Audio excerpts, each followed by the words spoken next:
This is an English version of this podcast. It is also available with Polish voiceover. Aby wysłuchać polskiej wersji tego podcastu, ściągnijcie sobie jego drugą wersję. Mądrze gada.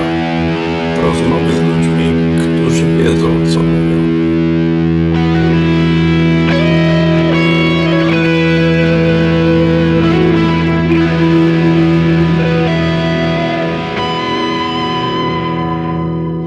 Hello, everyone. My name is Tomasz Oryński, and you are listening to another podcast from the series of Mądrze Gada, or as we call it in English, Talking Sense. And our guest today is Dr. Richard Fitzgerald. Hello. Hello. Dr. Fitzgerald is a radiologist who works in NHS for many, many years, but there's much more to the things you were doing. So if you can briefly introduce us to what you have been doing during your career. Thank you, Thomas, for inviting me. So essentially, I'm a retired radiologist. So I grew up in Ireland, qualified as a doctor in Ireland, and came to Britain in 1981 to train to be a radiologist. And then after 5 years of training to be a radiologist in Birmingham and the West Midlands, I became a consultant in Wolverhampton, and I was consultant radiologist there until 2017. And for the final 20 years of my professional life, I was also involved in national medical politics in the British Medical Association, which is the trade union for doctors, and in the Royal College of Radiologists, which is the professional body for radiologists. Not only have I worked in the NHS for many years, for over 30 years, but I also I'm an NHS patient myself, albeit minor things, not serious things. And my late partner died last year from cancer. And of course, he was an NHS patient. Sorry. Thank you, Thomas, for 18 months. So I saw it at first hand. Plus, of course, the older you get, I'm now 69, the older you get, the more friends you have who have illnesses. And you hear what's going on in their difficulties in trying to access to get NHS care and the good and the bad. So that's my background. Okay, so let me put you to a small test, because you said you were born in Ireland but then moved to Britain. So let's see how British you really are, and please answer that question. Is the NHS the best thing ever? It's even more ambivalent than that, Thomas, because I'm a dual citizen now, an Irish and a British citizen simultaneously, which is a concept that the Irish find extremely easy to accept, but not every nationality is so easy or so promiscuous with our ability to be two nationalities. And so the question was, is the NHS perfect or not? And the answer is no, sadly no. And I think there are two major reasons, in my opinion, why the NHS is in deep trouble at the moment. I actually wanted to ask you that, because I hear mostly from British people, I mean, at least those who don't claim that NHS is the best thing ever and you don't dare criticize it, that NHS had been broken by the Tories.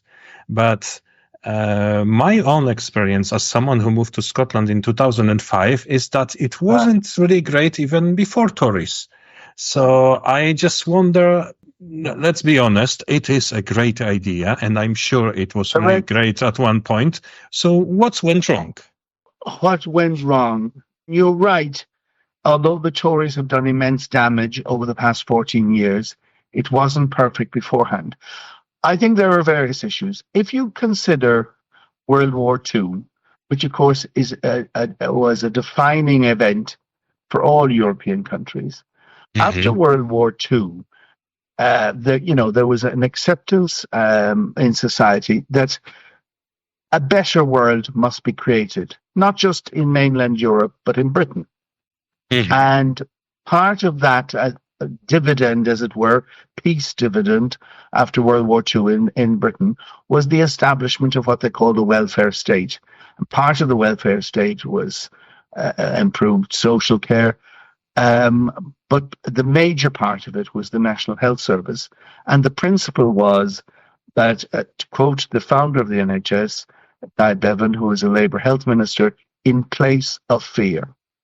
So that if one was sick, instead of being afraid of not having enough money to see a doctor and get treated, that in place of fear, there would be a national health service that would be free at the point of delivery.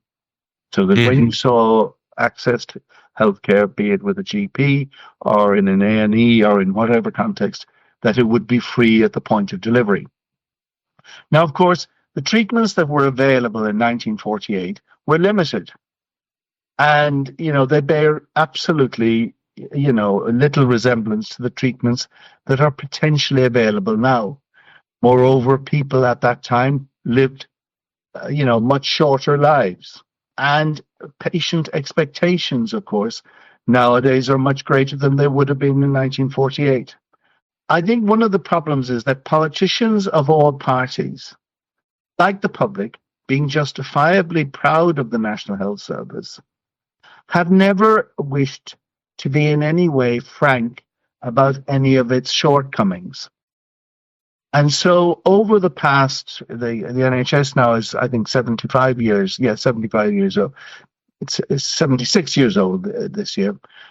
Over that time, the gap between the funding provided through taxation and what patients could reasonably expect has widened. And I think it's useful to compare. And I'm not saying that the German system is perfect or the French system is perfect or the Swiss system is perfect. But when you take in Britain the average person, the average citizen the average person living in Britain, whether they're a patient or not, the state through taxation spends £3,500 per person per year. In France, that's about £4,000. In Germany, about 4,500. And in Switzerland, it's about 5,500. And in America, it's about 9,000. So the point is, nobody will tell me that the French or Germans or Swiss are lazy or wasteful. I know there are problems in their systems as well. But the bottom line is, you can't get for £3,500 what the Germans are spending £4,500 on. And you just look at the statistics as to the numbers of doctors per 100,000 population, or the number of nurses, or the number of hospital beds, or the number of ITU beds. And so, you can't do miracles. You can be efficient and so on. But this is sustained. So this is sustained underfunding. Okay, so if I can step in, so we can establish one point here, that money is indeed a problem. NHS is underfunded, yes? So the other thing that I would say then is that over the past few years, you'll have the Tories saying they have pumped in money and never has more money been given to the NHS. But the bottom line is that during the COVID epidemic or pandemic, Britain wasted at least £60 billion, that's about 70 or 80 billion, on COVID contracts that were corrupt. And the reason I can say this so confidently is there have been not just one, but 4 different inquiries into how test and trace, the COVID testing and tracing contracts were given out. 2 by the House of Commons Public Accounts Committee and 2 by the government's National Audit Office. And all 4 reports found no evidence of benefit. In other words, vast amounts of money were given to companies to do stuff that was not effective. I'll give you an example. The little town where I live, about 10,000 people, for weeks, if not months on end, there would be a tent in the car park there to do COVID testing. And there would be 5 or 6 people in the tent, and you could go and have a COVID test. And basically, most of the time, there was nobody there. They were doing nothing. I give that as an example of the waste. So a vast amount of money was wasted. The other thing that I would also say is that over the past 20 years, more and more money has been given to private contractors So whether that is teleradiology companies or sending patients to private hospitals to have operations done, or allowing big companies, often with subsidiaries of American companies, take over general practices. But the nature of these contracts is that typically 30% of the money goes in profit to the companies and not to invest in the NHS. Yes, we had one of those early chapters of our podcasts when we were discussing privatization of the British Railway and how disastrous it was. You know. And So I guess it's the same mechanism. It's the same principle. And you have, you have British Railways and various British utilities, be it rail or water or the National Grid or whatever, owned by hedge companies or, in some cases, German, Swedish, Spanish governments or pension funds making profits quite legitimately. But basically, so, and this brings me, before I go on to it really, is the other. So one aspect is about the NHS is it was set up as a matter of pride, but it has been increasingly underfunded relative to what people could and should expect. If I may step in here with something, because you've said how much money was wasted on COVID and on this subcontracting to private companies. This is basically just people trying to make money out of it, which is to be expected in this wild capitalism. But there are also accusations of that the money in NHS, they are not spent wisely. And I'm not going into that right-wing crap about equality officers and everything. But even from my own experience, I've been sent on NHS, I've been offered mindfulness, which, as my psychologist friends say, it's not really confirmed medical technology of healing people mental health. I was offered acupuncture, which I can know that it's complete quackery and it has no medical value from all the research I've seen. And also famously in Glasgow, there was a thing called homeopathic hospital, which is again pseudoscience. So I don't think such things should be funded from the NHS.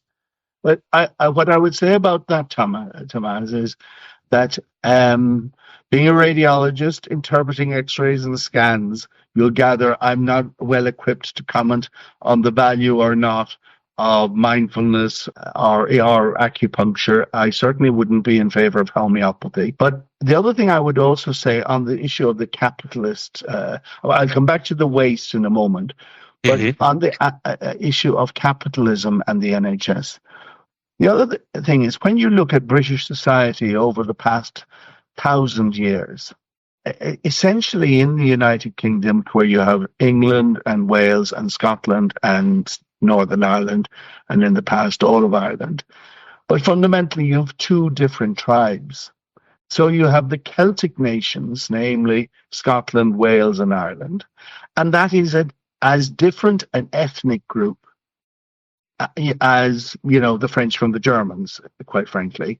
Okay, we speak the same language, but, or shall we say, it's a fundamentally different racial group, which really, at its basis, is very much a kind of social democratic kind of model. Whereas the Anglo-Saxon race, which is England, is fundamentally a capitalist and hierarchical society. And you look at, the way society has been structured in England and then ultimately in Wales and Ireland and Scotland, where you have a monarch, a king or a queen, and they gain their power not through election, but through grabbing what they can and having enough supporters to hold on to it. And so within various families, you've been various feuds and various monarchs being killed or exiled and all the rest of it. And these people, to maintain their grip on things, had, set up a thing called the establishment, where you would have various people who would be made a lord or made a sir or made a dame or whatever. And these would be enforcers. And this is like a giant mafia setup. And it's also part of this classist system in Britain. Very much so, very much so. And so having that kind of concept that actually society is shouldn't be run on social democratic values, but should be run on whoever can grab what they can and can hold on to it, good for them. The same applied, obviously, in the colonies, in Britons who went abroad and, raided pirate ships and brought back money to the king or queen, who gave them some money in return and so on, and to the colonization of countries. But the problem about this colonization culture and grabbing and very greedy capitalism is it is also applied to people living in Britain.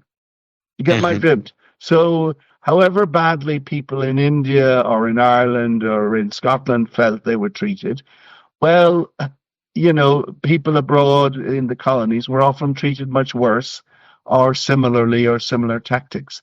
And so similarly, even with an institution as sacred as the NHS, the same principles, full on aggressive capitalism, is applied to the contracting. So like in any institution that is so vast as the NHS, there will be waste. The bigger problem by far is this capitalist model of privatization and also of a willingness to accept a concept that some people should have to make do with a lesser quality of care than others. That if you could have paid for it, you can get a better quality of care. Yes, but as you mentioned, Indians and people from abroad. Let's use it to segue into this other common. I believe it's misconception, but maybe you put me right. That it's this migration that it's such a great burden to the NHS, and that's why it's collapsing. But if you just think about with a common sense, like look at the Polish community in the UK, not only plenty of doctors and nurses who were educated in Poland and either to say some of them to higher standard than the British counterparts on some occasions. They work in the NHS, so you get actually free qualified staff that you haven't had to spend a penny on their education. But also when you look at the general Polish population, like most of us who came to Britain, we were in our prime age or very young, ready to work and everything. They weren't disabled or retired pensioners coming. Correct. You're absolutely right. The thing about migration is, first of all, when you look at migration figures for Britain, although there's all this howling about small boats and asylum seekers and so on, relatively speaking, there are maybe 30,000 last year out of 900,000 net who came in. And when you look at the other groups who came in, the biggest groups are either students who are studying in universities and basically propping up the universities with their fees, which are more expensive than for the local students, or people working in the NHS and social care. And on the other, your point is also well made, Thomas, about the fact that immigrants very often are young, and which is a very important point, because it basically, in terms of those who are the most expensive users of healthcare, it's people who are age 60 and above. So the various people who have come from Poland or other EU countries or other parts of the world, in the past 20 years, most of these are young people, and they actually are net contributors to the government in terms of the taxes that they pay, and are actually very light users of the NHS in comparison to somebody who has a hip replacement or cancer treatment or ongoing treatment for diabetes or heart disease or whatever. And so the case for migration has never been made. And the other concept is that in terms of multiculturalism and racial integration and so on. You know, ultimately, it takes two to tango. It takes two to form a relationship.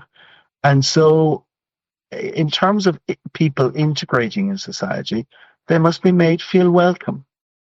Do you know what I mean? And so when funding is cut from English language classes, this is just madness, because it means the person who's come in is less productive, and it also means they're less able to integrate.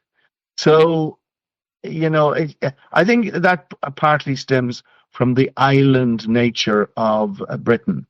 Now, you may say Ireland has a different attitude. Well, of course, Ireland has a different attitude because we've been a net donor nation of people. We have emigrated in vast numbers, in millions, over the past 200 years. Exactly so, what we mentioned before. Yeah, and so every Irish family will have at least, if not one immediate family member, certainly a very close relative who lives abroad. And so the relationship in that respect is very different. But the other thing I would also say about public discourse about the NHS is, the bottom line is, under the age of 60, most people rarely use the NHS. I have a younger brother who lives in London, and yes, he's registered with an NHS GP. He has never seen his GP in the 30 years he has been living here. And so you have a lot of what I might call uninformed talk about the NHS from people who actually don't use it. The other thing that I would say is that those people who do use it, by the time people get cancer or serious heart disease or involved in an accident or whatever, by and large, people are so weary and so weak, and they're not able to speak up for what they need or about the good points that they see in the NHS. And so we don't get a patient's perspective. We get what I might call a commentariat perspective. And when you look at the media, first of all, most of the mainstream media, be it in the big newspapers, they're owned by oligarchs, many of whom are resident for tax purposes abroad. And when you look at the TV channels, the BBC is reliant on taxation for its funding, and they're always, anxious to please whatever government is in power, lest that funding stream be cut. And then you can look at a channel like GB News, and I'm not sure exactly what its funding is like, but you can be jolly sure it's right-wing funders for it. So the public get a diet of either the NHS is great and look at this most wonderful treatment that is now available, or they get, they don't tell the truth about all the problems. So I'll give you an example. Say general practice. General practice is a major positive aspect of healthcare in Britain in terms of sorting out problems locally and conveniently for patients, and risk managing things. So, you won't believe how little the NHS pays a GP to see a patient. Actually, I wanted to go back to that later, so maybe we put it aside for now, because I still wanted to expand on this perception you said, because you rightly said that some people believe in NHS and some people criticize the NHS, but I find it amusing that both sides are using the same arguments to support their points, and they are both wrong. And I give you the example of that. I hear that NHS is so great that people from all over Europe are flocking to benefit from it.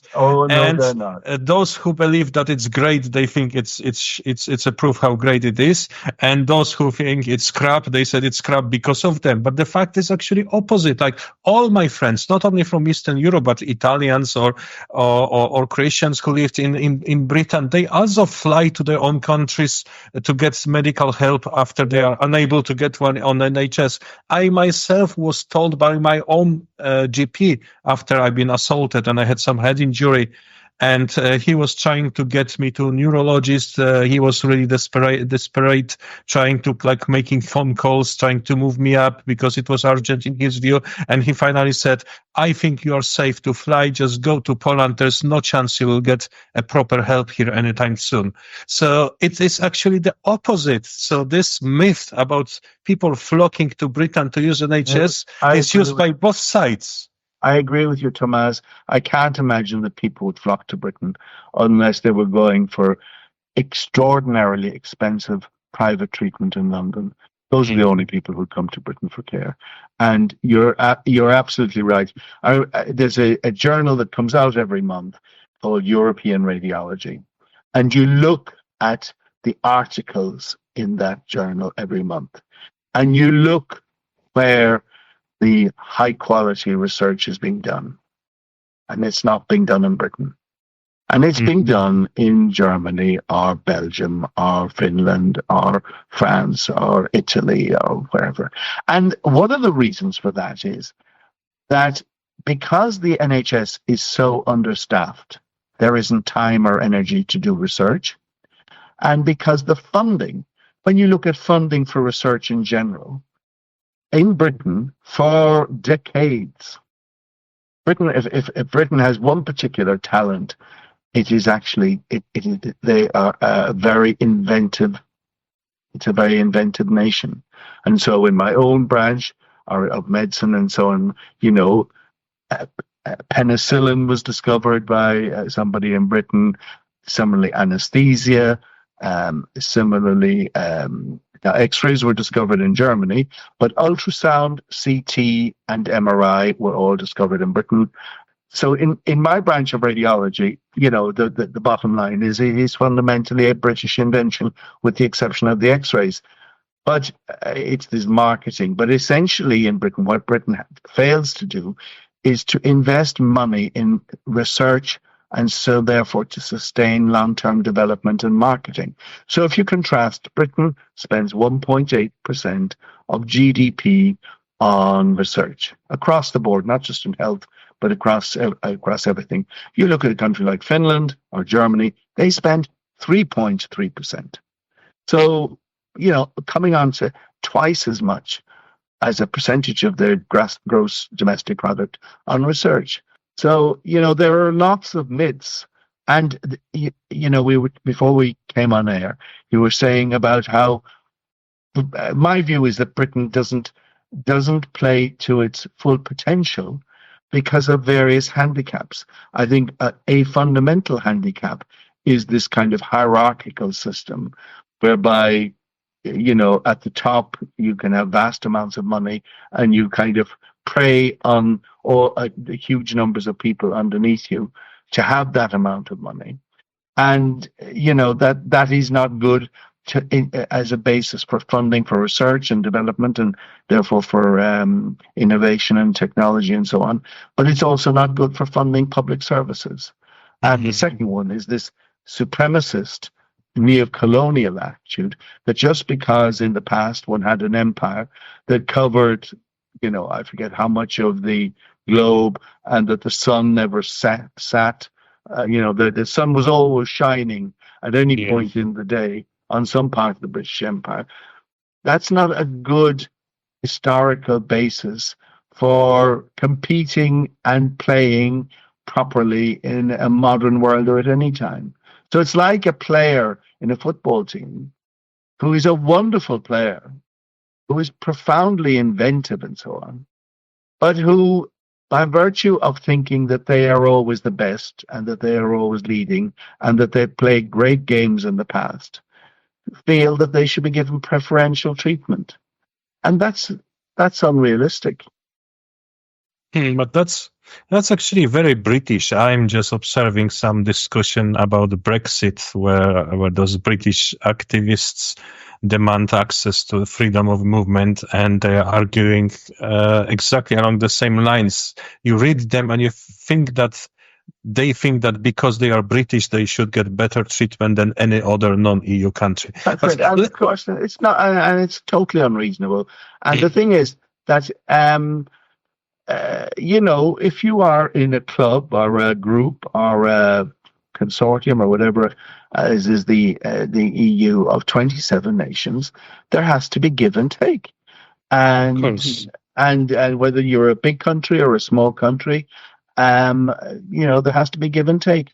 But I think another handicap that Britain has had in the past 50 or 70 years is that because of its close relationship with the United States during World War II and after World War II, and because it spent so much of its gross national product on defense, it was kind of cushioned into thinking, well, actually, we did well in World War II. We won World War II, and now we're with the most powerful nation in the world, America. And so therefore, we don't really have to be wholehearted players and members of the European Union. And so I think that special relationship with the United States, which did exist, but has gradually withered since the end of the Cold War and with the rise of China and America's focus on China, has been damaging to a realistic assessment of Britain's place in the world in this century. Yes, and there is another aspect of that special relationship with the US, which is related to the NHS, as we are talking here, that I think that because for many British people, they have more interest in how the things are working in the US than how the things are working in the EU. So they often compare the NHS to America and say, we are doing great compared to what health service in America looks like. But let's be honest, that's hardly an achievement to be better than the US, isn't it?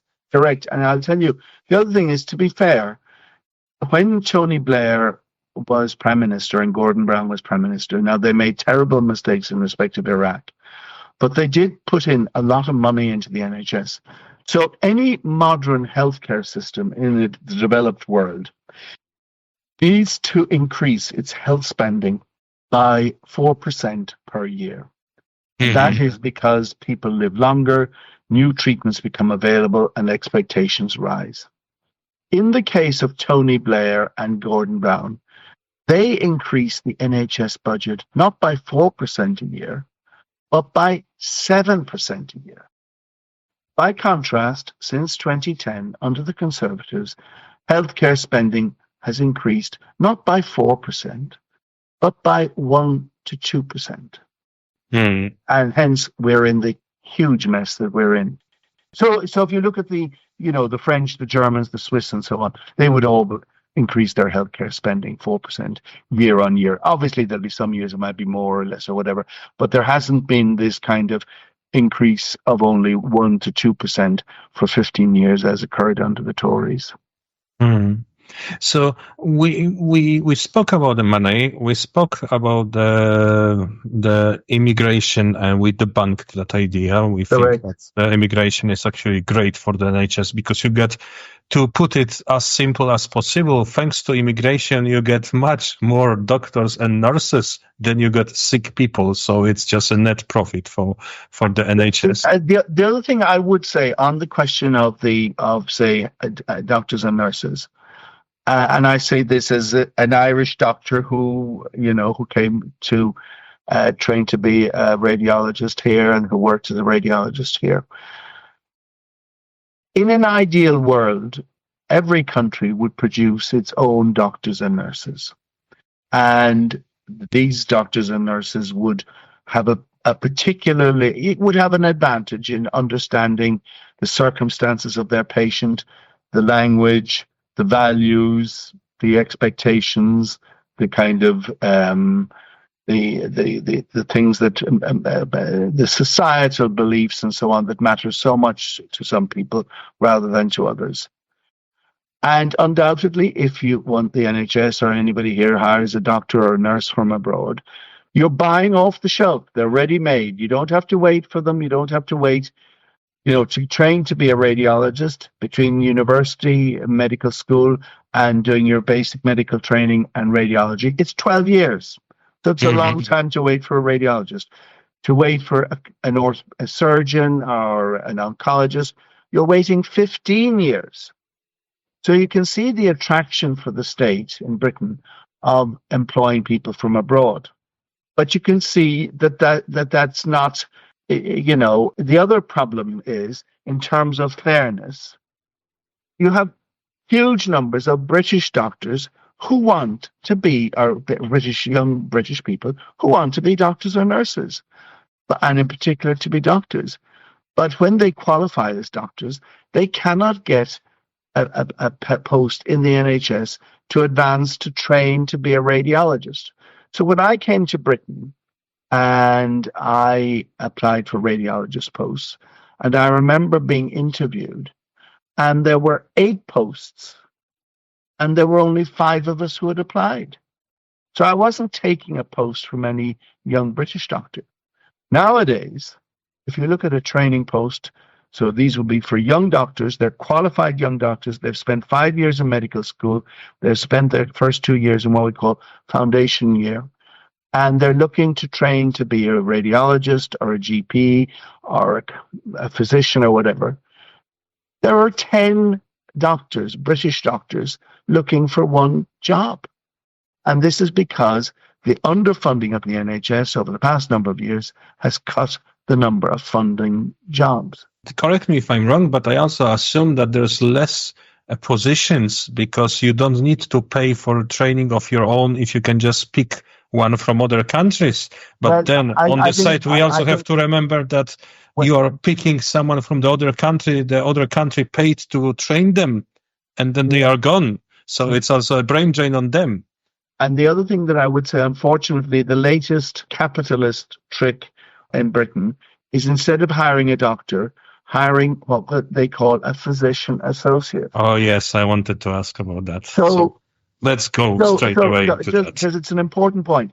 So a physician associate has only 2 years training, not the 10 years to become it takes to become a GP, or the 12 years to be a radiologist, or the 15 years to be a surgeon. They train for 2 years. And the title they have, physician associate, is deliberately vague so that the average patient thinks they hear the word physician, they think this is something really good. And these people, but I won't go into all the politics and all the rest of it, but as things stand, there is no limitations on what any employer, be it a hospital or general practice, can ask one of these 2-year trained people to do. Mm-hmm. And they will say, oh, well, we have done a degree beforehand. The degree may be in something like nursing, or it may be in podiatry or physiotherapy, but it may be in zoology, it may be in some other science subject or a technology subject. And fundamentally, if you do 3 years, for example, training to be a nurse, and are training to be if you train to be a doctor, quite frankly, there are many things that a nurse or a physiotherapist does that a doctor is not trained for. So, for example, I'm a radiologist, I'm a doctor. Supposing I wanted to practice as a physiotherapist, the idea that I would be able to do that in 2 years would be ludicrous. Yes, there will be certain things that you would know kind of already, but there are many things that one wouldn't. And say in my own branch, in radiography, the professionals who perform the CT scans or the MRI scans, the technical aspects of that, I know the broad principles of, but I would need the 2 to 3 years that an ordinary radiographer requires to do it. But this is, again, the kind of capitalist, the ultra-capitalist model of the establishment that wants to basically have an NHS on the cheap whereby ultimately the quality of care is so poor that people have to go privately. And when you look at Wes Streeting, who's the health secretary, there is a thing in the House of Commons called the Register of Interests. And so anytime you're given a donation, you're supposed to put it in the Register of Interest. Now, the fact that the donation is inappropriate or wrong or is corrupt is neither here nor there. If you get money and if you accept it, you're supposed to put it in the thing. So you look at the donations that we know of that Wes Streeting, the health secretary, has had in the past 2 or 3 years. He has had £200,000 we know of from donors with huge private healthcare investments. So these are hedge fund managers or private healthcare companies. And so what that gives him, these people, is it certainly gives them easy meetings with the health secretary, and it certainly gives them his email address and his mobile number. And if they're interested in submitting to get a contract for this, that, or the other, they will say to him, "Oh, Wes, who should we contact to find out about what the NHS is really looking for in this contract?" And it's only natural. They're on the inside track. Okay, but coming back to this PA, because there's something I don't get, and maybe you can help me out. So I've read some articles on that, and you mentioned that this is like money saving or probably rather money-making exercise to make more money on the NHS. But I've seen something that shows that these PAs, after just 2 years of training, they are often paid more than the actual doctors. So where is the saving of the money if you employ those underqualified guys and the doctors cannot get a job? You're absolutely right, and you're well read, Thomas. So the young doctors in their first few years are paid less than the PA. And this is basically, if you go back well before you were born, but think about Mao Zedong and the Cultural Revolution in China in the 40s and 50s and 60s. And the intelligentsia were sent out to the rice fields to work sowing rice and picking rice. Because it was a part of the dogma of the regime. And so here the dogma is get rid of the doctors out of the NHS as much as you can, as fast as you can, demoralize the doctors who are there so that they emigrate or so that they go and are hired by private companies. Mm-hmm. And that's why these people are being paid more. And the other thing that I would say is that I go back to what I said about a GP. If you see a GP in the NHS only pays the GP £25. £25 to take a history, examine if you're physically present or do a teleconsultation, make out what's wrong, write the prescription, explain that to the patient, and then do notes for the computer immediately after the consultation, all within 10 to 15 minutes. And if I understand correctly, it's not the money he pockets, it's also he needs to run the surgery on it. Correct, and everything. Correct. £25. He needs to pay receptionists, he needs to hire a building, pay maintenance, electricity bills, everything for that. And the other thing is, by contrast, the NHS will pay a pharmacist, in the chemist shop, £40 for a consultation on just 7 limited conditions. So the GP is expected to see anything from a mother who is pregnant and with baby in the womb, right through to a person on their last day on life, all diseases, everything. But for 7 simple illnesses, earache, sore throat, urinary tract infection, shingles, whatever, just 7. Athlete's foot, probably. Yeah, they will be paid £40. And you can see that the policy of the NHS is at every opportunity demoralize doctors, drive them out of the NHS, get the public used to the idea that you don't need to see a doctor, you can see somebody else. But there is also other side to this coin. And I remember how I realized that Polish community in Glasgow and Czech community in Glasgow and Balkan community in Glasgow, they all have the same or like equivalent nicknames. So if you go to a British doctor, you say, I'm going to Dr. Paracetamol. And if you are going to some doctor that was educated elsewhere, you say, I'm going to a real doctor. Why? Because there is this notion that whatever you suffer from, you go to see a British GP and we tell you to get paracetamol and rest. And sometimes it's an absurd. I give you some funny story. I used to work as an interpreter for mostly for the police, but sometimes when there was no other interpreters available, I also helped with the medical kind of jobs. Yes. And I had a client who was a Polish lorry driver in his 60s, with a long history of cardiac problems. And he was feeling some pain in his chest. So being responsible man and driver as he was, he wanted to see a GP for the GP to tell him if it would be safe for him to continue driving this 32 8-wheeler tipper he was driving. Yeah. So we went to this GP and he like dumped this pile of documentations, which was like in Polish, but then Polish doctors still use Latin. And then there was in English, and he got like files and files on that. And he started explaining. I was struggling because it was well beyond my vocabulary, but he explained his medical history and told that to this doctor. And then the doctor looked into this paper, started browsing that, said, and then said, you know what, let's do that. I give you paracetamol and you stay at, and you will just keep this paracetamol and stay where you are. And we'll see in 3 weeks if you are better or not. And this guy like went ballistic and said, I cannot take paracetamol because I take these medicines and I'm not allowed to take paracetamol when I take these pills. And the doctor said, then browsed some more of his paperwork and said, you know what we'll do? You don't take paracetamol, stay where you are, just observe, and you come back to me in 3 weeks and we'll see how you're going. And before we left the surgery, this guy asked me, can you help me book a ticket? I need to fly to Poland and see my doctor. I know. And I'm very sorry to hear that experience.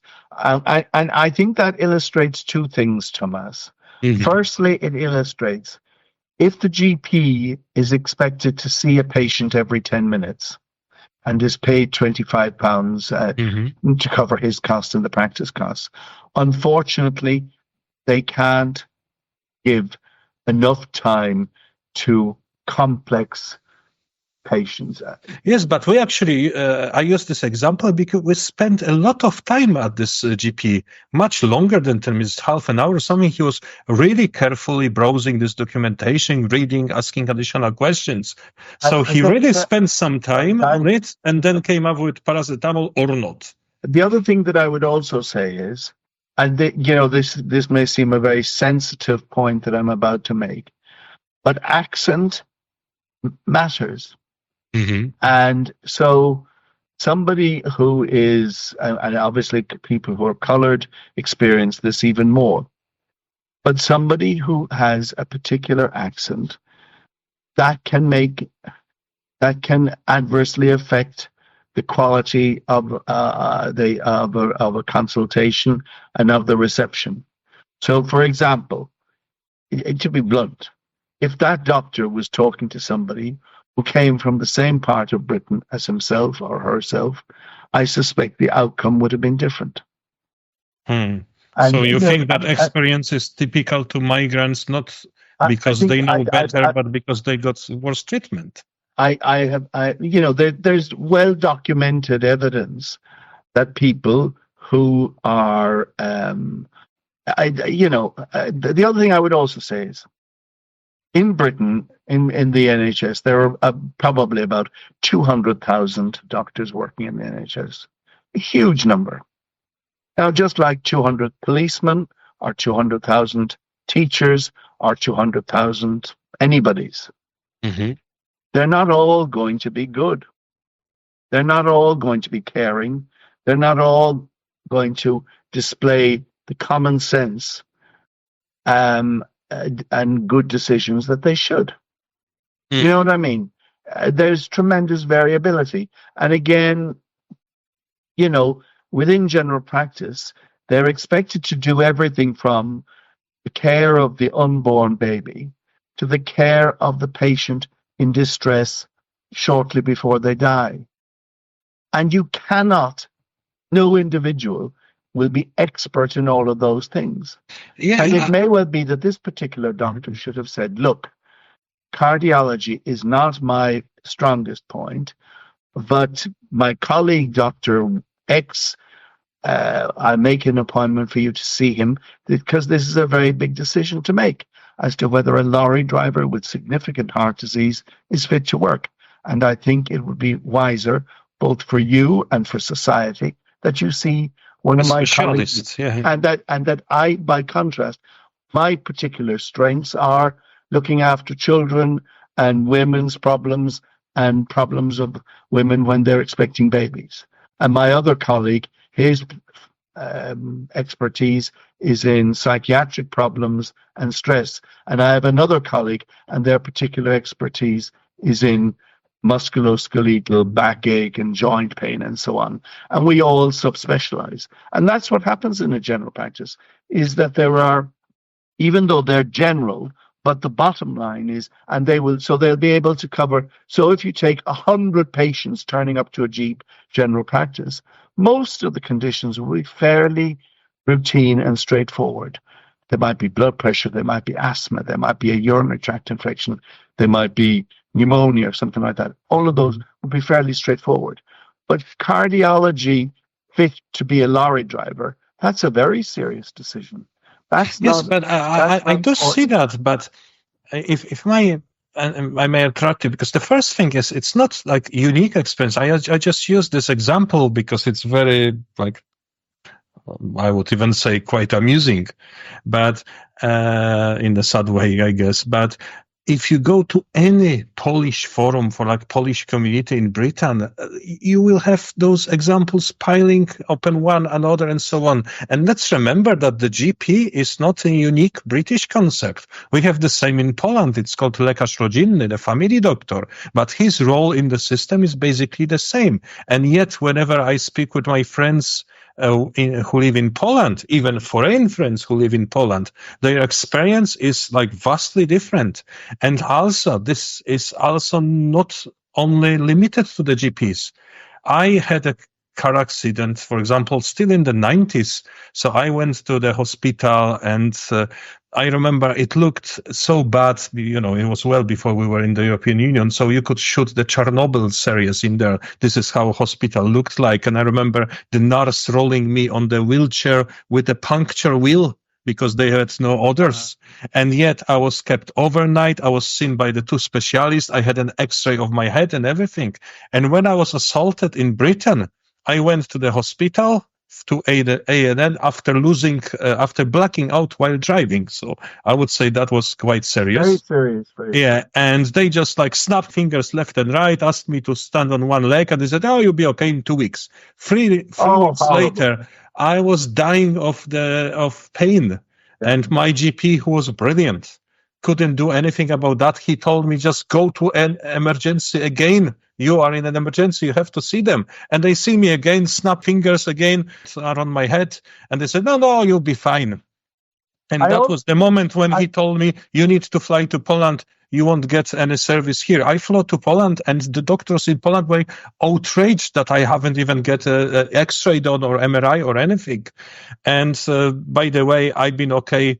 A year later, I've been off work for almost 12 months. And when I finally got my neurology appointment with the NHS doctor after 4 weeks from my accident, she was like, "You're looking great, and you say you're feeling all right. Why you're bothering me?"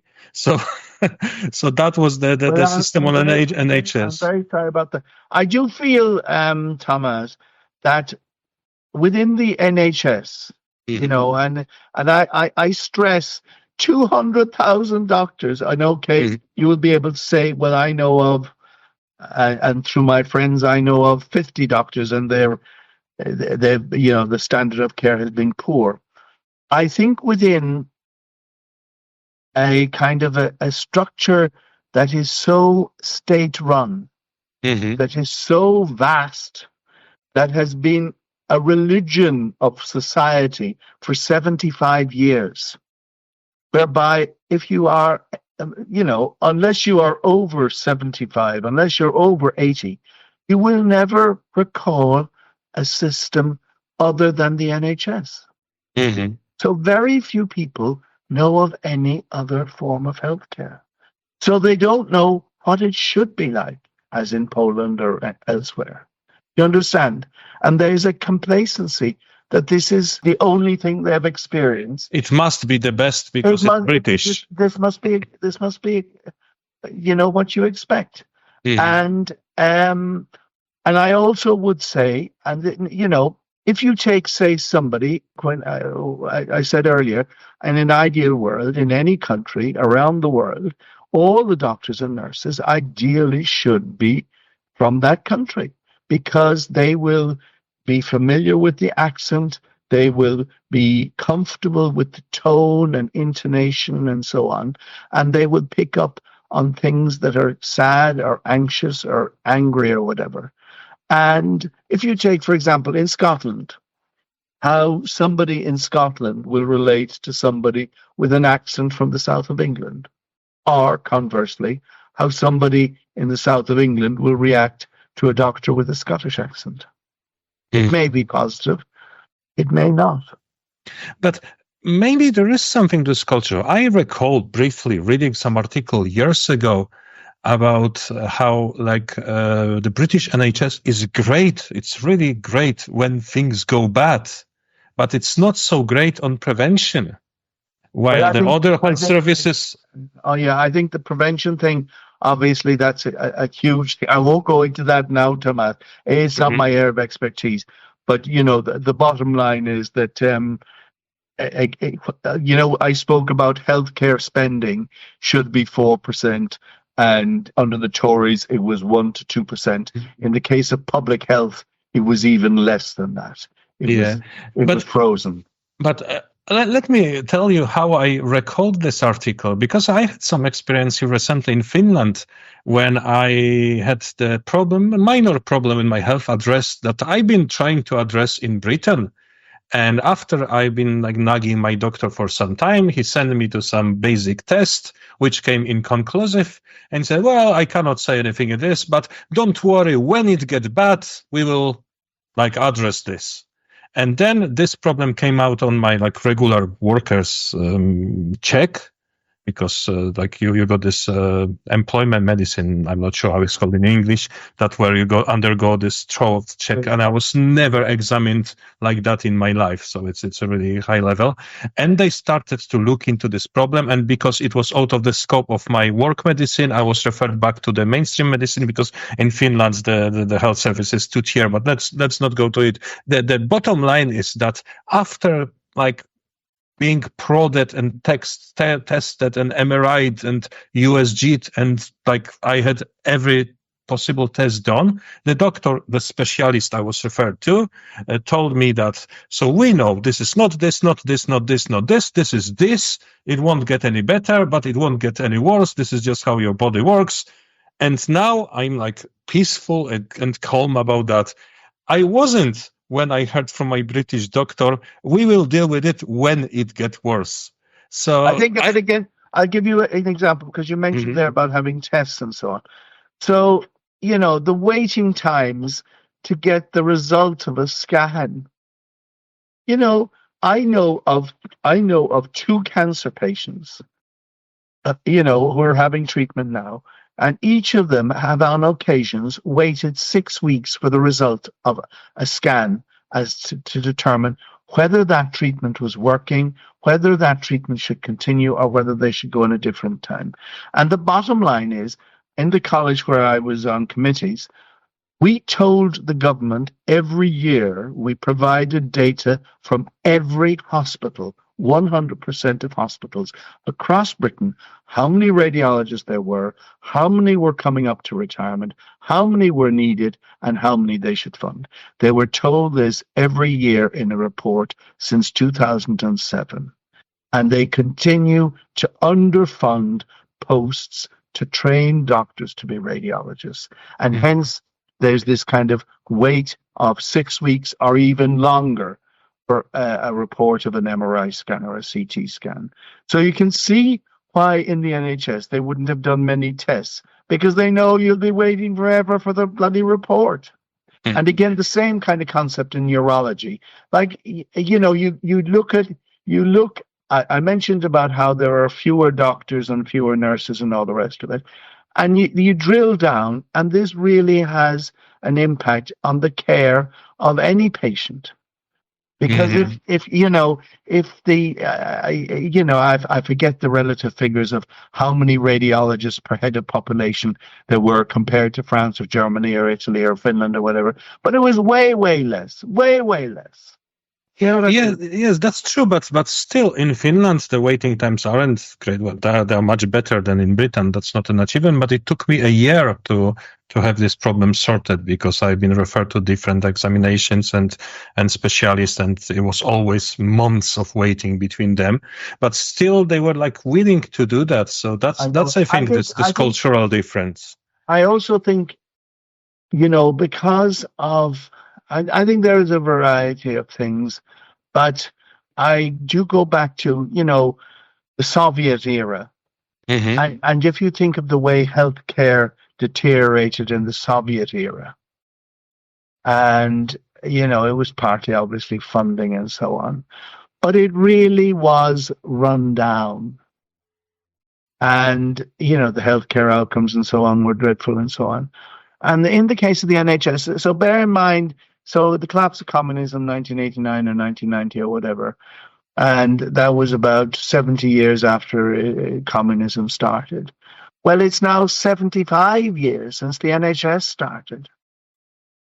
A state-run near monopoly system.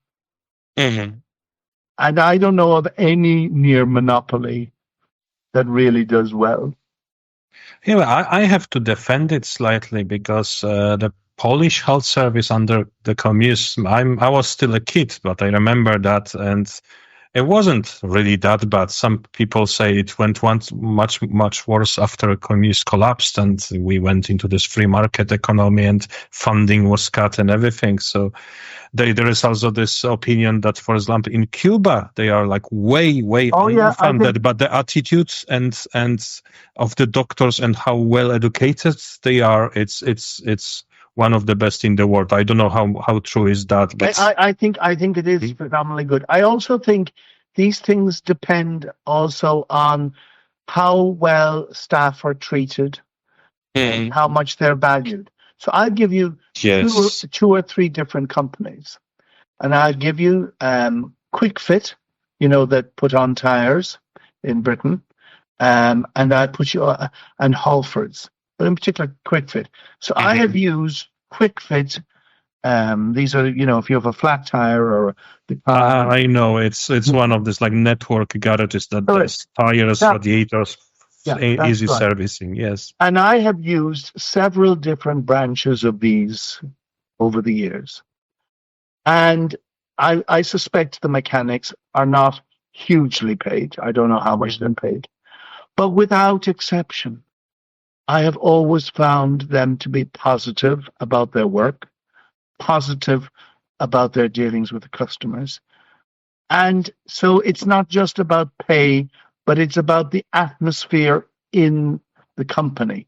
And in the actual branches, because I had quite opposite experience with Quick Fit. Yeah.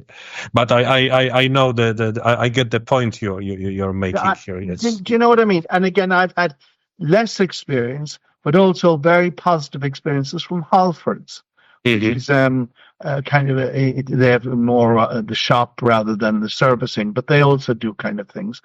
And so what I'm getting at is, I think in the NHS, people are not, you know, again, I can give you statistics, but the bottom line is that for people working in the NHS, be they doctors or nurses, their pay relative to other groups in society, relative to the private sector, their pay has dropped far more than other groups of society.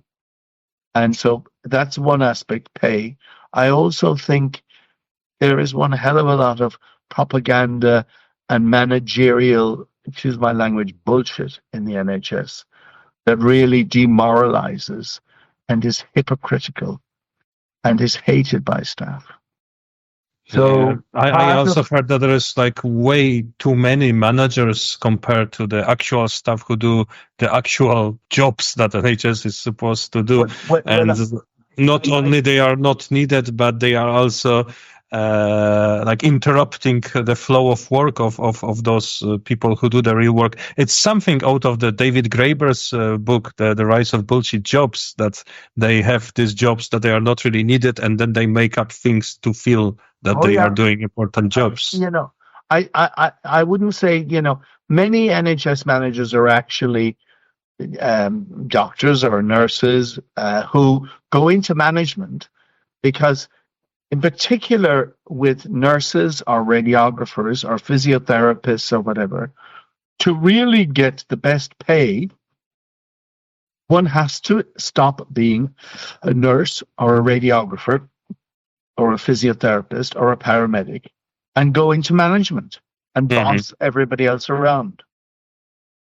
And so that's a very bad system, whereby the people who are the most talented, who are the best people managers, are paid less than if they went into this kind of bullshit, trying to make the NHS staff into slaves. Do you understand?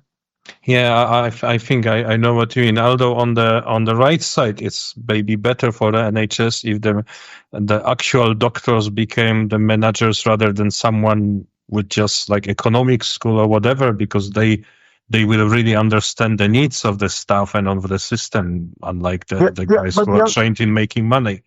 The other thing is, I also feel that patients and society in Britain have no idea of the costs of healthcare. And so, my view would be that any time an NHS patient would go to a healthcare setting, there should be notices on the wall as to how much certain things cost in that area of activity. So if you go to a fracture clinic, there would be the cost of having an X-ray is this, the cost of having a plaster is that, the cost of having an operation for a broken hip, but such and such, to give people an idea as to the cost of things, because a lot of people in Britain don't value the NHS appropriately because they have no idea of how much it costs. And similarly, when people get their drugs either free or at very low cost, they should get a kind of a printout of these are your drugs. This is what it costs the NHS, and this is what you're paying. And for some people it'll be nothing, and for some people it'll be a fraction of the real costs. And there's been a lack of public education of the cost of healthcare, and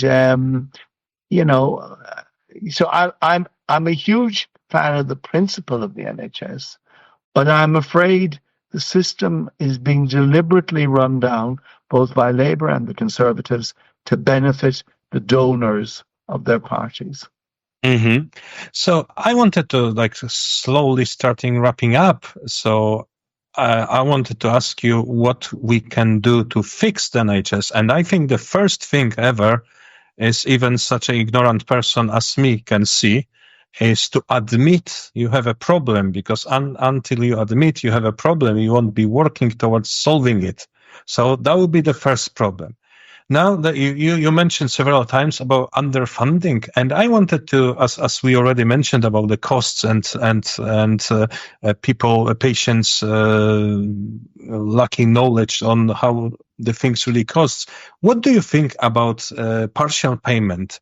I met this first time here in Finland, and you pay for your medical service, although I bet you don't pay full costs, because my recent consultation, which included MRI, USG, some other examination and consultation with a specialist, I got an invoice for that for 48 euros. Oh, well, I can tell you, the real cost of an MRI would have been 150 to 200 euros. So just the MRI would have been 150 to 200 euros. Yeah, that's what you would pay when you went private in Poland. But that's is something that makes people think how much the things cost. But it won't drive you bankrupt because there's a cap, a few hundreds euros per year. I'm not really fully familiar, but if you are unfortunate to be in some very terrible accident, or if you got cancer, you pay only up to certain level, and then it's a cutoff, and government takes every bill after that on them. I would be all in favor of it, but of course that would break the golden dogma that underpins the NHS of free at the point of delivery. And so to go back to the first point, you have to admit the NHS is seriously in big trouble. And the second point, then you have to go back to that the principle that was affordable and reasonable in 1948 when treatments were few, very few, very, very few. When I was a medical student in Cork in the 1970s, the chapter on cancer was about 3 or 4 pages. The medical student in Cork now studying cancer, a similar book will probably have a chapter that's 30 or 40 pages. So, you know, the funding system whereby the NHS could say, you know, you come along and we'll sort it and it's free at the point of delivery. That concept is just not affordable or reasonable nowadays. And, you know, you can have all kinds of things about a cap on what percentage, or and you can have some people, if they're on a very low income, that they might have what we had in Ireland when I was a young doctor, a medical card. So there were certain groups of patients who just automatically had free healthcare. And they were children, they were women who were pregnant, and there were people who were on benefits, you know, were unemployment benefits, or it might be the elderly at a certain level of income. But the point I'm getting at is to implement that in Britain, the dogma of the NHS founded in 1948 is free at the point of delivery. It meets that kind of brick wall. Yes, but I think there's also this ethical issue, because our money are limited, while the science and technology is making enormous progress, and we could heal many people we wouldn't be able even 20 years ago. But now, if you are running an organization like NHS, you basically face the trolley problem. Should I spend 2 million to cure that one person, or should I spend the same money to cure 100 people from something easier to cure? And in fairness, the NHS, that is one thing that they have that is good. They have a thing called the National Institute for Clinical Excellence. NICE is the acronym. And they do very detailed evaluations of all new treatments. And before they become funded by the NHS, they go through very, very rigorous cost-benefit analysis. And usually there is, I forget the details of it, but there will be a limit.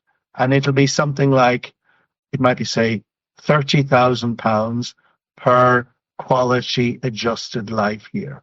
So they actually work out the health economics of how much which takes into account the cost of the treatment, how long it will go on for, and what benefit will be to that person, not just in terms of how long they live, but also the quality of life and their productivity for society. So that system is actually well run by the NHS in terms of healthcare evaluation.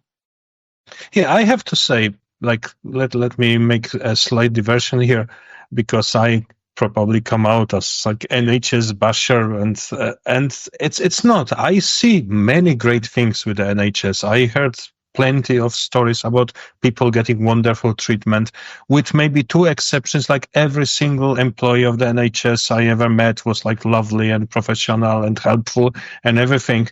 But it doesn't mean that it cannot be fixed, and that's why I'm so set on this. Because my point really is, and this is a sad point, that because the Labour Party, as well as the Conservatives, are so fixated on this replacement of doctors by physician associates, it shows that the political class in Britain are determined to create a two-tier healthcare service whereby if you want to be sure that you'll see a doctor, you'll have to go privately.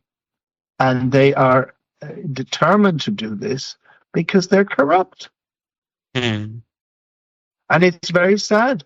And because they won't be frank and honest with the public about the costs of healthcare and also, the need to tackle corruption. And so the corruption in Westminster, in the British state, has just rocketed over the past 8 years. So Brexit had many adverse consequences, but one of them was that lying doesn't matter because Brexit was won on lies. Yeah. And so Brexit won, so lying doesn't matter. Ultimately, Boris Johnson became Prime Minister, the greatest liar of all times. And then we had all these COVID contracts. But you get my drift. And so the scale of corruption, which exists in every country at every age, just rocketed the past 8 years. And sadly, Labour does not show any signs of changing that direction. Yes, but what you said about this two-tier health system, this is not even the worst, because in Finland there is, like, generally speaking, this two-tier medical system. There's this state-run medical system, which is still much better than NHS from my little experience, but there are like long waiting times and everything, and then you can go private, or if you have a good job, your company will pay you for access to the private, which is really brilliant. But I'm afraid that this like physician associates and everything will completely destroy the NHS as an experience for the patient, because here I will wait longer, but I go to my local surgery sooner or later and I will meet a great doctor who will do a great job. And when I'm thinking about what is happening to NHS in Britain, I'm afraid it would end up with this benefit system. I think I mentioned that to you before we started recording. I used to be interpreter. And I had very briefly, this job when I was accompanying people who were going to some kind of benefit office to have established if they deserve to get this incapacity benefits for disabled persons or not. And it was straight out of like a Daniel Blake movie. It was so sad I couldn't bear it. I went there like three or four times and I left. And I just let you know how it looked. It was some rented office in the building in the center of Glasgow. And in this office, there was just a conference table and there was a girl with a laptop. The girl was maybe like 22 years. And what she was doing, she had this like Google questionnaire and she was ticking boxes. She was asking questions and she was ticking boxes. She had no medical experience at all. She was just there to tick boxes. Oh, I think there's no doubt this is going to cause immense misery in Britain. And I, as you will know from following my tweets, I tweet every day about it. But unfortunately, the public are complacent because most of them under the age of 60 have never had to rely on the NHS and they assume the NHS is okay. So most of the public are silent for that reason. And those who have used the NHS and rely on it are often too weak and too tired and too elderly to make a noise, or also sadly too dead. And the other if point it wasn't is, great again, for them. Again, the British system of the hierarchy, that you don't speak out against the authorities. And then you have the media that don't report the stuff because ultimately they're dependent on the state and on politicians for their next news story. And if they were to be reporting about physician associates a lot, they wouldn't get access to good, to news stories. And many of these papers anyway are owned by oligarchs, and similarly with the media and so on.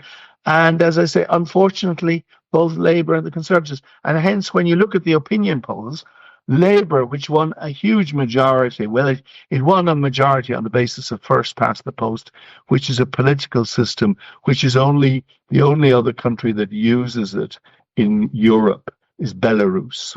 No other country uses They it. don't have real elections, so it doesn't. They don't have real elections. And fundamentally, in Britain, the system is designed to deliver one-party government, but it's not a democratic system. And so the point I'm making is, you look at the opinion polls, you look at the local elections. I see there's an opinion poll in Scotland this weekend, and at the next elections in the Scottish Parliament, the SNP are going to have a majority government. They will have 60 seats on current polls compared to Labour 20. Yeah, And in Wales, where the Labour Party has been the most popular party for over 100 years, every election, Labour has been way and away the top. Labour now is at the same level as Reform, which is Nigel Farage's party, and Plaid Cymru, which is the Welsh Nationalist Party. So the public are rumbling that Labour under Starmer is not into social justice. It is not taxing the ultra-rich. It is not taxing the IT companies, the oil companies, the banks, the big corporates, the Amazons and all the rest of it. Instead, it's taxing ordinary people on low incomes. It is not into fairness. It is not a Labour Party. You know, one of my podcast co-hosts described this in very picturesque way, so pardon my language, but he said that Labour and Tories are two cheeks of the same arsehole. And Correct. I think this describes the problem with British politics very well. Because the other point is, sadly, Britain is heading towards a system like America, where the Democrats and the Republicans, now you may say there's a huge difference, and yes, there is a big difference, but fundamentally, both the Republicans and the Democrats have vast funding, I mean vast funding, which inevitably corrupts them. And similarly in Britain. Yes, but because I think we are about to finish, so let me try to sum up what we came up with this conversation, and then you correct me if I'm wrong on something. So I believe that if we want to fix the problems the NHS have, first of all we have to admit it's not perfect, and there are some elements of it that can be improved. We have to start spending money wiser by getting rid of those private subcontractors and PAs, and instead paying doctors more, at least as much as the PAs earn. Because on the side note, I used to drive vans and I've been making better money than a young doctor, right, who I knew at this time. And to drive a van, you need a category B driving license, and you don't need to train for several years. So there's something wrong with that. We need to train more doctors locally in Britain. Not that the migrant doctors are wrong. They are great, of course, and they are welcome. But Britain needs to train more doctors locally. What else? And I think fundamentally, I know this is a rather pessimistic note. Starmer needs to be replaced, and I suspect will be replaced by somebody else in his party within 2 years, and it can't come soon enough. So generally everything ends up in the politics. There is no other way to do it. When they fundamentally, they decide how much money, and they not just decide about how much money, but they also decide how the system will be run, physician associates rather than doctors, or, various things. But, leadership in society matters. Leadership in society. And the other thing is the values of a society matter. And, you look at different European countries, and you mentioned about the Poles, and I've met many Poles in Ireland as well as in Britain and so on. But the Poles, fundamentally, Poland is a Catholic nation. I know, much less church going than previously, but those values, even for people who never go to church, those values endure. You know what I mean? And also Poland as a country never invaded any other country. It has been invaded on all sides, but it has not been an invader. So Well, different countries we have can their- discuss that. It's not so black and white, but yes, we are not an imperial nation, so to speak. Correct. So I think the values of society and the values not just of society, but what they demand and what they accept also have an impact on outcomes. Yeah, but as we mentioned about this like co-paying system in Finland, that brings me one other idea.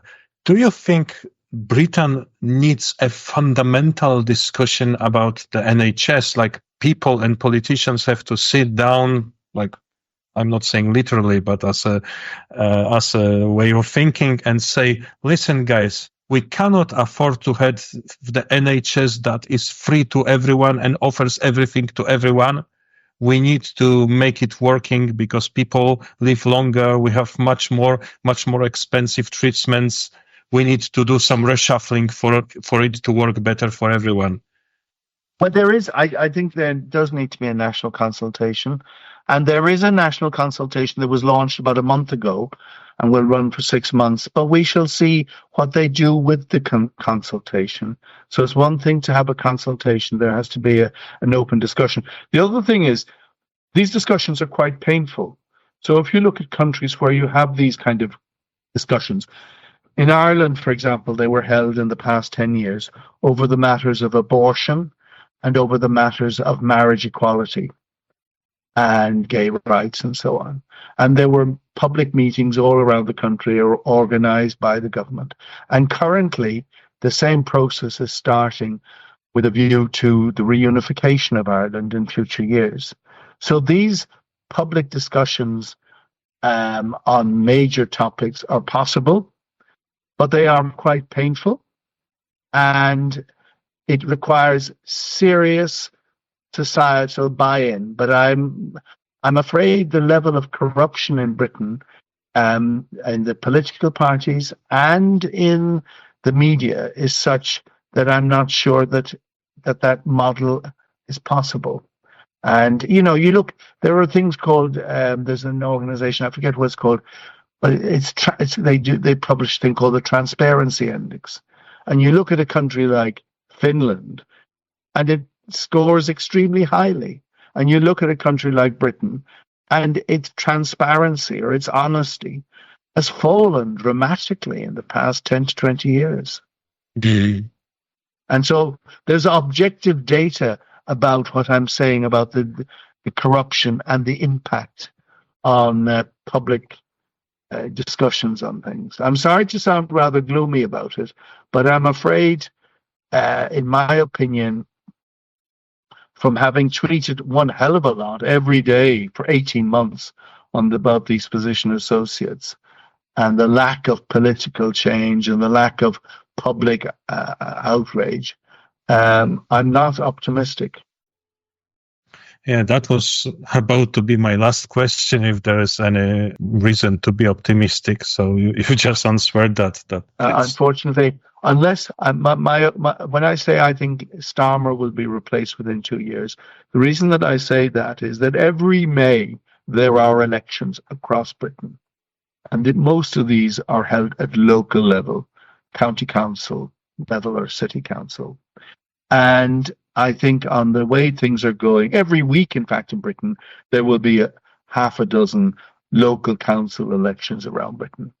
And you can see these results on a Friday morning, and they tell you who has won. And what we find is Labour are losing lots of seats. So there might be a local election in Birmingham, there might be one in Glasgow, there might be one in Oxford or whatever. So across the board, different parties and so on. So obviously, most of these things, what's happened. So of the 150 of these local elections since the summer, Labour, as party with a majority in government, has lost 25. The Conservatives have gained 23. Reform has gained 5. Lib Dems have lost a few. And this Yeah, but then it's what you mentioned before, that without the proportional representation, you're destined to be bounced from one Correct. to another and back. But what will happen next May is this will be on a grand scale. And if there is no change of leader next May, the following May, there will be the Scottish parliamentary elections and the Welsh parliamentary elections and all these elections. And what will happen then is that you'll have, for the first time in over 100 years, Labour not in power in Wales, and the SNP back in the majority in Scotland, and in England, a whole pile of Labour councils flipping to be Green or Reform or whatever. And the MPs, the Labour MPs, will be afraid that they won't be re-elected in 5 years' time. And they will, among themselves, say, enough is enough of Starmer. He is a loser. I will be unemployed in 3 years' time if we don't get rid of him and get a new leader. So that is my view about where the hope is, the realistic opportunity for hope. But time is, we live in a very fast-changing world of climate emergency and of great global uncertainties, insecurity, and of the economy and so on. And so this is, for Britain to be marking time waiting for a good Labour leader is a very dangerous and a very bad state of affairs to be in. But I actually regard it as the best sign of hope that I can see. Okay, but at least we have some hope. So let's keep our finger crossed for that. We will. And remember that maybe we are annoyed at our local doctor paracetamol, but we have to remember those people are working really hard in the terrible system, and they deserve all our respects for that. Correct. So thank you again, Richard, for and you're very welcome, Tomas. Thank you for inviting me, and I thank the listeners for listening. And if you have any feedback, I'd be very interested in what people thought of what I said. Yes, we'll definitely get back to you if we got any messages. And you can also follow Richard on Twitter. Thank you. And his handle is very complicated, so we just put it in the notes to this podcast, so we can just go there and find him on Twitter that way. That's it. And meanwhile, thank you very much. Again, our guest today was Dr. Richard Fitzgerald. Thank you very much, Thomas.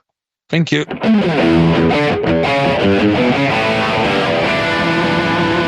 get the machine that goes bing! Before you go, since you apparently listened to the whole podcast, you might be interested to know that while this was part of the series that is usually available in Polish only, we have another English language podcast focusing on the problems of today's Britain. With my Italian friend Elisa, we discussed similar issues to those in this chapter, such as the NHS or if Britain is really a democracy. But we also touched on many other topics like housing situation, the job market, public transport or the British universities. If you'd like to listen to this, search for our 10-chapter series You Are Not So Great Britain on YouTube, Spotify or wherever you get your podcasts from. That's You Are Not So Great Britain. You are not so great, Britain.